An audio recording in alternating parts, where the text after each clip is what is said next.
छत्तीसगढ़ के कवर्धा जिले से एक हैरान करने वाला मामला सामने आया है, जहां सरकारी गोदाम से करीब 7 करोड़ रुपए का धान गायब हो गया।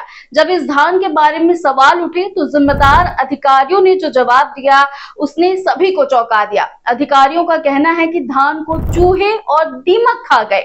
ये मामला कवर्धा जिले के एक सरकारी धान संग्रहण केंद्र से जुड़ा है। यहाँ किसानों से खरीदे गए धान को रखा गया था। रिकॉर्ड के अनुसार गोदाम में बड़ी मात्रा में धान मौजूद होना चाहिए था, लेकिन जब सत्यापन किया गया तो धान वहां नहीं मिला। इसके बाद यह मामला प्रशासन और जांच एजेंसियों के संज्ञान में आया। जांच में दोनों धान खरीदी केंद्रों पर फर्जी एंट्री, बिल, मजदूरों की हाजिरी और सीसीटीवी से छेड़छाड़ सामने आई है। शिकायत सही पाए जाने पर 4 भाटा केंद्र के प्रभारी प्रीतेश पांडे को हटाया गया। इस मामले में कांग्रेस ने कलेक्टर और जिला विपणन अधिकारी से शिकायत की और डीएमओ कार्यालय पहुंचकर नारेबाजी की।